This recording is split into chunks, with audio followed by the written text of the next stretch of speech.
অলি আল্লাহগণ হলেন নবী রাসূলদের প্রকৃত উত্তরসূরি। সেই দায়িত্বের ভার এসে পড়ল খাজা মঈনুদ্দিন চিশতি রহমতুল্লাহ আলাইহি এর উপর। খাজা মঈনুদ্দিন চিশতি তার ছাত্র জনাব কুতুবউদ্দিন বক্তিকে সাথে নিয়ে হজ পালনের উদ্দেশ্যে রওনা হলেন মক্কায়। হজ পর্ব শেষ করে মদিনা শরীফে এসে হযরত খাজা মঈনুদ্দিন চিশতি এক স্বপ্নে দেখলেন হযরত রাসূল পাক সাল্লাল্লাহু আলাইহি ওয়াসাল্লাম জ্যোতির্ময় চেহারায় আবির্ভূত হয়ে জানালেন, প্রিয় মঈনুদ্দিন, আমি তোমাকে হিন্দুস্তানের বেলায়েত প্রদান করলাম। হিন্দুস্তান বুত পরিস্থির অন্ধকারে নিমজ্জিত। তুমি আজমিরে যাও, সেখানে তোমার মাধ্যমে পবিত্র ইসলামের ব্যাপক প্রসার ঘটবে। সুসমাচার শুনে পরিতৃপ্ত হলেন খাজা মঈনুদ্দিন চিশতি। পরক্ষণেই চিন্তিত হলেন তিনি, কোথায় আজমির? বিশাল হিন্দুস্তানের কোন দেশে আছে রসুল নির্দেশিত সেই আজমির? চিন্তিত অবস্থায় তন্দ্রাচ্ছন্ন হয়ে পড়েছিলেন খাজা মঈনুদ্দিন চিশতি। সেই অবস্থায় তিনি দেখলেন হযরত মুহাম্মদ সাল্লাল্লাহু আলাইহি ওয়াসাল্লাম তার শিয়রে উপবিষ্ট। তিনি তাকে আজমির শহরের দৃশ্য দেখিয়ে দিলেন, সেই সঙ্গে দিয়ে দিলেন প্রয়োজনীয় পথ নির্দেশনা। এরপর দয়াল নবী তার হাতে দিলেন একটি সুমিষ্ট আনার। তারপর তার জন্য দোয়ায় খায়ের করে যাত্রা শুরু করবার নির্দেশ দিয়ে দিলেন। সফর শুরু হলো আবার, সঙ্গে সাথী কুতুবউদ্দিন। যাত্রার গন্তব্য দিল্লি। এগিয়ে চলল হযরত খাজা মঈনুদ্দিন চিশতি রহমতুল্লাহ আলাইহি এর বেহেশতি কাফেলা। এখন আর কাফেলা দুইজনের মধ্যে সীমাবদ্ধ নয়, বিভিন্ন স্থানে বিরতির সময় সঙ্গে যুক্ত হয়েছেন কিছু খাঁটি আল্লাহ অনুরক্ত ফকির দরবেশ। আস্তে আস্তে এর সংখ্যা এসে দাঁড়িয়েছে 40-এ। সঙ্গী সাথী সহ দিল্লি এসে উপস্থিত হলেন হযরত খাজা মঈনুদ্দিন চিশতি। দিল্লির শাসক তখন হিন্দু রাজা খান্ডরাও। আজমির অধিপতি পৃথ্বীরাজের ভাই ছিলেন তিনি। পৃথ্বীরাজই তাকে তার প্রতিনিধি হিসেবে দিল্লির শাসনভার অর্পণ করেছিলেন। রাজমহলের অদূরেই নির্মিত হলো ফকির দরবেশদের ডেরা। নির্ভয় তারা শুরু করলেন তাদের নিয়মিত ইবাদত বন্দেগী। ক্রমেই ইসলামের আলো প্রসারিত হতে থাকলো। দিল্লির আধ্যাত্মিক দৈন্যতায় এলো ইমানের জ্যোতির্ময় জোয়ার। পিতৃধর্ম ত্যাগ করে দলে দলে লোক এসে প্রবেশ করতে থাকলো আল্লাহর মনোনীত একমাত্র ধর্ম ইসলামের সুবাসিত কাননে। বিরোধিতা যেমন বাড়তে লাগলো, তেমনি বাড়তে থাকলো বিজয়ের বিরতিহীন অভিঘাত। কিন্তু গন্তব্য তো এখানে নয়, এগিয়ে যেতে হবে আরো সম্মুখে। রসুল পাকের নির্দেশিত সেই আজমিরের আকর্ষণ একসময় উদ্বেলিত করে তুলল খাজা মঈনুদ্দিন চিশতি এর অন্তরকে। দিল্লির কুতুব হিসেবে নির্বাচিত করলেন হযরত কুতুবউদ্দিন বখতিয়ার কাকি রহমতুল্লাহ আলাইহিকে। দিল্লির দিন প্রচার এবং মুসলিমের বিরাট কাফেলার হেফাজতের দায়িত্ব হযরত কাকির উপর। ফকির দরবেশদের নিয়ে রওনা হলেন আজমির অভিমুখে। আজমির শহরের উপকণ্ঠে এসে উপস্থিত হলেন খাজা মঈনুদ্দিন চিশতি। সফর সঙ্গীগণ সবাই পরিশ্রান্ত। বিশ্রামের ব্যবস্থা করতেই হয়। চারদিকে পাহাড়, পাথর, মরুভূমি, নিকটে বৃক্ষছায়া। এখানে বিশ্রামের জন্য উপবেশন করলেন দরবেশদের সেই কাফেলা। স্থানটি ছিল রাজা পৃথ্বীরাজের উষ্ঠ বাহিনীর বিশ্রামস্থল। রাজার লোকেরা কিছুক্ষণ যেতে না যেতেই সবাইকে স্থান ত্যাগ করতে বলল। বিস্মিত হলেন খাজা মঈনুদ্দিন চিশতি।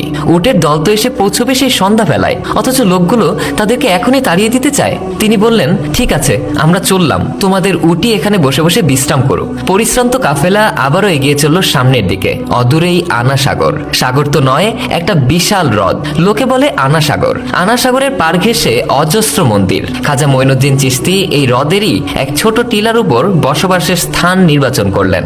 সে রাতেই মুখে মুখে আগন্তুক দরবেশের আগমন সংবাদ ছড়িয়ে পড়ল সর্বত্র। সকালে মহারাজ পৃথ্বীরাজও শুনতে পেলেন এক অদ্ভুত সংবাদ। উষ্টশালার কর্মচারীগণ এসে জানালো, গতকাল সন্ধ্যায় যে উটগুলো উষ্টশালায় আনা হয়েছিল সবগুলো এখনো শুয়ে আছে, কিছুতেই উঠবার নাম করছে না। সঙ্গে সঙ্গে মুসলমান দরবেশ দলের ঘটনাও বর্ণিত হলো রাজার কাছে। দরবেশ দলের নেতা উষ্টশালা পরিত্যাগের সময় বলেছিল, তোমাদের উটি এখানে বসে বসে বিশ্রাম করুক। ইতিপূর্বে বিক্ষিপ্তভাবে মুসলমান ফকিরদের সম্পর্কে এরকম অনেক কথা রাজার কর্ণগোচর হয়েছিল। চিন্তিত হয়ে পড়লেন রাজা পৃথ্বীরাজ। মনে পড়ে গেল তার রাজমাতার ভবিষ্যৎবাণীর কথা। তিনি বলেছিলেন, এক মুসলমান ফকিরের অভিসম্পাদেই পৃথ্বীরাজের রাজ্য ধ্বংস হয়ে যাবে। একই তবে সেই ফকির? সম্ভবত এই ফকিরের কথাতেই এই অবস্থার সৃষ্টি হয়েছে। কর্মচারীদেরকে ফকিরের কাছে ক্ষমা চাওয়ার জন্য নির্দেশ দিলেন রাজা। রাজ আদেশ পালন করলো শ্রমিকেরা। হযরত খাজা মঈনুদ্দিন চিশতি বললেন, যাও, এই অবস্থা আর থাকবে না। উটশালায় ফিরে এসে বিস্ময়ের সঙ্গে সবাই লক্ষ্য করলো উটগুলো স্বাভাবিকভাবেই চলাচল শুরু করেছে। ফকিরের কারামতি দেখে সবাই অবাক হয়ে গেল। কৌতূহল নিবারণের জন্য লোকজন যাতায়াত শুরু করে দিল হযরত খাজার আস্তানায়। তার পবিত্র চেহারা আর তার সাথীদের প্রাণখোলা মধুর চরিত্রের প্রভাবে সম্মোহিত হতে লাগলো আজমিরবাসী। হযরত খাজা মঈনুদ্দিন চিশতির সহবতের বরকতে তাদের অন্তরের অন্ধকার দূর হতে লাগলো। জেগে উঠল আজমেরি সত্যান্বেষী জনতা। কিন্তু আতঙ্কিত হলো পুরোহিতরা, শোষক বর্ণবাদী হিন্দু সমাজ। ভীত হলো হিংস্র রাজপুরুষগণ এবং সামন্ত সামন্তবাদী সম্রাট, ইসলাম বিদ্বেষী ক্রোধান্ধ শহর। লোকজন রাজদরবারে গিয়ে হযরত খাজা মঈনুদ্দিন চিশতি এবং তার সহচরদের বিরুদ্ধে অভিযোগ করল। অভিযোগ শুনে ক্রুদ্ধ হয়ে উঠলেন রাজা পৃথ্বীরাজ। অহংকারের নিচে চাপা পড়ে গেল মায়ের সেই উপদেশ বাণী। রাজা একদল সৈন্যকে আদেশ দিলেন ফকির দরবেশ দলকে এক্ষুনি রাজ্য থেকে বিতাড়িত করতে। রাজার আদেশ পেয়ে সবাই ঝাঁপিয়ে পড়ল অভিযানে, কিন্তু হযরত খাজা মঈনুদ্দিন চিশতি নির্বিকার। আল্লাহ পাকের সাহায্য কামনা করলেন তিনি। সাথে সাথেই আক্রমণকারীদের কেউ হলেন অন্ধ, কারো শরীর হলো নিঃসার, কেউ হলো ভূতলশায়ী। নিরুপায় হয়ে পায়ে পড়ে ক্ষমা প্রার্থনা করলো তারা। দয়ার সাগর গরিবে নেওয়াজ হযরত খাজা মঈনুদ্দিন চিশতি ক্ষমা করে দিলেন সবাইকে। রাজা পৃথ্বীরাজ ভেবে কুল পান না কি করবেন তিনি। সমরাস্ত্র, সুসজ্জিত সৈন্যদল, কোনো কিছুই যে আর কাজে আসছে না। এক দুরাগত ফকিরের নিকট পরাজয় বরণ করতে হবে তাকে। ঐশ্বরিক ক্ষমতাধর এই ফকিরের আনুগত্য স্বীকার করবেন, নাকি তাকে বিতাড়নের প্রচেষ্টা অব্যাহত রাখবেন? এ কি বিস্ময়কর সংকট! চুপ করে থাকলেও বিপদ, বিরুদ্ধাচরণ করলেও সমস্যা। এদিকে দলে দলে লোকজন গ্রহণ করছে ফকিরের প্রচারিত একত্ববাদী ধর্মমত। রাজা ভেবেচিন্তে ঠিক করলেন হিন্দু ধর্মের আধ্যাত্মিক সিদ্ধ পুরুষের দ্বারা প্রতিরোধ করতে হবে ফকিরকে। তাই সিদ্ধ পুরুষ বলে খ্যাত রামদেওকে অনুরোধ করলেন তার যোগ মন্ত্র বলে এই জবন ফকিরকে বিতাড়িত করতে। রামদেও রাজি হলেন। তার দীর্ঘ সাধনালব্ধ আধ্যাত্মিক শক্তিতে হযরত খাজা মঈনুদ্দিন চিশতিকে পরাস্ত করার বাসনায় হাজির হলেন হযরতের দরবারে। হযরত খাজা মঈনুদ্দিন চিশতি তখন ছিলেন ধ্যানমগ্ন অবস্থায়। কিছুক্ষণ পর চোখ খুললেন হযরত। দৃষ্টিপাত করলেন রামদেও খাজা মঈনুদ্দিন চিশতির জ্যোতির্ময় চেহারার দিকে। মুগ্ধ হয়ে গেলেন রামদেও। তার আধ্যাত্মিক শক্তি মুহূর্তের মধ্যে নিশ্চিহ্ন হয়ে গেল। হযরত খাজার কদম মোবারকে লুটিয়ে পড়লেন রামদেও। নির্দ্বিধায় স্বীকার করলেন ইসলাম। খাজা মঈনুদ্দিন চিশতি তার নাম রাখলেন মোহাম্মদ সাদি। রামদেওয়ের ইসলাম গ্রহণের সংবাদ শুনে রাজা ক্ষোভে দুঃখে অস্থির হয়ে উঠলেন, কিন্তু বিদুষী মায়ের উপর্যিপরু উপদেশে বাধ্য হয়ে সংযত হলেন রাজা। কিন্তু কিছুদিন পরই দেখা দিল আরেক বিপদ। আনা সাগরের পানি শুধুমাত্র উচ্চবর্ণের হিন্দু এবং পুরোহিত সম্প্রদায় ছাড়া অন্য কেউ ব্যবহার করতে পারত না। নিম্ন বর্ণের হিন্দুরা এটা ধর্মীয় বিধান বলে মনে করত, কিন্তু মুসলমানরা কি আর বর্ণভেদের ধার ধারে? একদিন আনা সাগরে অজু করতে গেলেন হযরত খাজার একজন সাগরেদ। পুরোহিতরা অপমান করে তাড়িয়ে দিল তাকে। সাগরেদ সমস্ত ঘটনা বর্ণনা করলেন খাজা মঈনুদ্দিন চিশতি রহমতুল্লাহ আলাইহিকে। হযরত খাজা মুহাম্মদ সাদিকে আনা সাগর থেকে এক ঘটি পানি আনার নির্দেশ দিলেন। নির্দেশ মতো মুহাম্মদ সাদি আনা সাগর থেকে এক ঘটি পানি আনতেই দেখা গেল এক আশ্চর্য দৃশ্য। কোথায় সাগর? সব পানি তার শুকিয়ে গিয়েছে একবারে। এই অলৌকিক ঘটনা রাজাকে জানালো প্রজারা। বিব্রত বোধ করলো রাজা। রাজা বাধ্য হয়ে আবারও তাদের প্রজাদের দুর্ব্যবহারের জন্য ফকিরের কাছে ক্ষমা চাইতে নির্দেশ দিলেন। প্রমাদ গুনলেন পুরোহিত সম্প্রদায়, কিন্তু উপায়ন্তর না দেখে তারা খাজা মঈনুদ্দিন চিশতির কাছে ক্ষমা ভিক্ষা করলেন।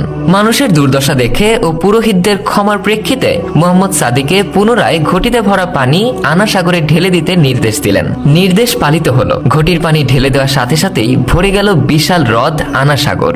এই অলৌকিক ঘটনার পর বহু লোক ইসলামের সুশীতল ছায়ায় আশ্রয় নিল খাজা মঈনুদ্দিন চিশতির হাত ধরে। এদিকে পৃথ্বীরাজ ভেবে পান না কি করে এই মুসলমান ফকিরকে প্রতিহত করা যায়। কেউ কেউ রাজাকে বুদ্ধি দিলেন বিখ্যাত ঐন্দ্রজালিক অজয়পালকে দিয়ে কিছু করা যায় কিনা। রাজা তাকেই ডেকে পাঠালেন এবং রাজকীয় পুরস্কারের প্রস্তাব করলেন। অজয়পাল তার সর্বশক্তি দিয়ে খাজা মঈনুদ্দিন চিশতিকে ঘায়েল করার চেষ্টা করলেন, কিন্তু মিথ্যা কি কখনো সত্যকে প্রতিহত করতে পারে? অজয়পালও তার ভুল বুঝতে পেরে তার সঙ্গী সাথী সহ ইসলাম ধর্ম গ্রহণ করলেন। খাজা মঈনুদ্দিন চিশতি অজয়পালের নাম রাখলেন আব্দুল্লাহ বিয়াবানি। সংবাদ শুনে মুষড়ে পড়লেন রাজা। রাজদরবারের একজন কর্মচারী ছিলেন খাজা মঈনুদ্দিন চিশতির একান্ত অনুরক্ত। মুসলমানও হয়ে গিয়েছিলেন তিনি। রাজা এ কথা জেনেও তাকে খুবই পছন্দ করতেন তার উত্তম স্বভাব, বিশ্বস্ততা এবং সততার জন্য। কিন্তু রাজদরবারের অন্যান্য সদস্যদের প্ররোচনায় একসময় সেই কর্মচারীর উপর ক্ষিপ্ত হয়ে উঠলেন রাজা। খাজা মঈনুদ্দিন চিশতির কাছে বারবার হেনস্থা হওয়ার সমস্ত ক্ষোভ যেন গিয়ে পড়ল তার উপর। মুসলমান কর্মচারী সমস্ত দুঃখের কথা খাজা মঈনুদ্দিন চিশতির কাছে বর্ণনা করার পর খাজাকে অনুরোধ করলেন তার জন্য রাজার কাছে একটা সুপারিশ পত্র পাঠাতে। পরদুঃখে কাতর খাজা মঈনুদ্দিন চিশতি একান্ত বিনয় এবং নম্রতার মাধ্যমে সেই কর্মচারীর পক্ষে একটি সুপারিশ পত্র পাঠালেন। সেই সাথে রাজাকে জানালেন ইসলাম গ্রহণের একান্ত আহ্বান। চিঠি পেয়ে রাগে হিতাহিত জ্ঞান হারিয়ে ফেললেন পৃথ্বীরাজ। মুসলমান কর্মচারীকে চাকরিচ্যুত করলেন। সেই সাথে রাজা মঈনুদ্দিন চিশতির বিরুদ্ধে উচ্চারণ করলেন অশালীন বক্তব্য। সংবাদ শুনে খাজা মঈনুদ্দিন চিশতির প্রেমময় সময় অন্তরেও প্রজ্বলিত হলো রুদ্ররোষের সর্বধ্বংসী আগুন। তিনি এক টুকরো কাগজে লিখে পাঠালেন রাজা পৃথ্বীরাজকে, আমি তোমাকে তোমার জীবিত অবস্থাতেই মুসলিম সেনাদের হাতে সোপর্দ করলাম। এরপরেই স্বপ্ন দেখলেন সুলতান শাহাবুদ্দিন মোহাম্মদ ঘুরি এবং ওনার নেতৃত্বেই হিন্দুস্তানে উঠল মুসলমানদের বিজয় পতাকা এবং পতন হলো মহারাজা পৃথ্বীরাজের। নিদ্রা বিভূত ছিলেন সুলতান শাহাবুদ্দিন মোহাম্মদ ঘুরি। স্বপ্নে দেখলেন শ্বেতশুভ্র বস্ত্রাবৃত এক জ্যোতির্ময় মহাপুরুষ সিংহাসনে বসা, তার সামনে দণ্ডায়মান অনেক অনুচর। তাদের মধ্যে একজন সুলতান ঘুরিকে হাত ধরে একদল সুসজ্জিত মুসলমান সেনা দলের নিকট নিয়ে গেল। আর সেই সময় সেই জ্যোতির্ময় মহাপুরুষ তাকে লক্ষ্য করে বললেন, যাও, তোমাকে আমি হিন্দুস্তানের শাসন ক্ষমতা দান করলাম। স্বপ্ন ভেঙে গেল। চমকিত হলেন সুলতান, এ নিশ্চয়ই শুভ স্বপ্ন হবে। সকালে ঘনিষ্ঠজনদের সঙ্গে স্বপ্নের বৃত্তান্ত জানালেন। সবাই এক বাক্যে বললেন, মনে হয় অচিরেই হিন্দুস্তান আপনার করতলগত হবে। এই স্বপ্ন তারই আগাম সুসংবাদ। সুলতান মনস্থির করলেন হিন্দুস্তান অভিযান শুরু করার। সেনাপতি কুতুবুদ্দিন আইবেককে প্রস্তুত হবার নির্দেশ দিলেন। 588 হিজরি সালে সুলতান শাহাবুদ্দিন মোহাম্মদ ঘুরি তার বিশাল সেনাবাহিনী নিয়ে হিন্দুস্তান অভিমুখে রওনা হলেন। ইতিপূর্বে দুইবার হিন্দুস্তান আক্রমণ করেও সফল হতে পারেননি। শুরু হলো তুমুল যুদ্ধ। সুলতান শাহাবুদ্দিন মোহাম্মদ ঘুরির সৈন্য সংখ্যা রাজা পৃথ্বীরাজের সৈন্যের তুলনায় একেবারেই কম, কিন্তু ইমানের বলে বলিয়ান এক আল্লাহর একচ্ছত্র শক্তির প্রতি নির্ভর করে তারা নির্ভয়ে এগিয়ে চলল। এই বাহিনীর প্রধান সেনাপতি কুতুবুদ্দিন আইবেক। তারায়না প্রান্তরে দুই বাহিনীর মধ্যে প্রচন্ড যুদ্ধ শুরু হলো। মুসলমানদের প্রচন্ড আক্রমণের সামনে ছত্রভঙ্গ হয়ে গেল পৌত্তলিক সৈন্যবাহিনী। নাস্তানাবুদ হয়ে পালিয়েও নিস্তার পেল না তারা। ক্ষিপ্র গতিতে রাজপুত সৈন্যদের পশ্চাৎধাবন করে যাকে যেভাবে পাওয়া গেল তাকে সেভাবেই হত্যা করতে লাগলো মুসলমান সৈন্যবাহিনী। উপায়ন্তর না দেখে যুদ্ধের ময়দান থেকে পালিয়ে গেল সেনাপতি খান্ডেরাও। রাজা পৃথ্বীরাজও সরস্বতী নদীর তীর ধরে পালাবার চেষ্টা করার সময় মুসলমানদের সৈন্যদের হাতে বন্দী হয়ে গেল রাজা। শেষাবধি হত্যা করা হলো তাকে। এরপর সহজেই এক এক করে সরস্বতী, সামানা ও হাসি সহ অধিকৃত হলো দিল্লি। সুলতান দিল্লির দায়িত্ব দিলেন কুতুবুদ্দিন আইবেককে। তারপর সুলতান শাহাবুদ্দিন মোহাম্মদ ঘুরি এগিয়ে চললেন আজমিরের দিকে। এদিকে আজমিরে ক্রমাগত বেড়েই চলেছে খাজা মঈনুদ্দিন চিশতির কাফেলা। ইসলাম কবুলকারীদের সংখ্যা এখন লক্ষ লক্ষ। শুধু আজমিরে নয়, এখন খাজা মঈনুদ্দিন চিশতির জামাত ছড়িয়ে পড়েছে হিন্দুস্তানের কোনায় কোনায়। দর্শনার্থীদের ভিড় সবসময় লেগেই থাকে। সুলতান শাহাবুদ্দিন মোহাম্মদ ঘুরি অবশেষে আজমির এসে পৌঁছলেন। তখন সন্ধ্যা হয়। সূর্যাস্ত হওয়ার পর সচকিত হয়ে উঠলেন সুলতান শাহাবুদ্দিন মোহাম্মদ ঘুরি। দূরে কোথাও আজানের ধ্বনি শোনা যাচ্ছে। সেদিকে এগিয়ে যেতেই তিনি দেখলেন একদল নুরানি জান্নাতি লোক হাত বেঁধে দাঁড়িয়েছেন। দরবেশদের জামাতের সঙ্গে নামাজ আদায় করলেন সুলতান। সালাত শেষে জামাতের ইমামের মুখের দিকে তাকিয়েই চমকে উঠলেন সুলতান। এই তো সেই জ্যোতির্ময় মহাপুরুষ, স্বপ্নে যিনি জানিয়েছেন হিন্দুস্তান বিজয়ের সুসংবাদ। সুলতান শ্রদ্ধা ভরে পরিচিত হলেন হযরত খাজার সাথে। তিনি বায়াত গ্রহণ করলেন খাজার প্রতিনিধি খাজা বখতিয়ার কাকির হাতে।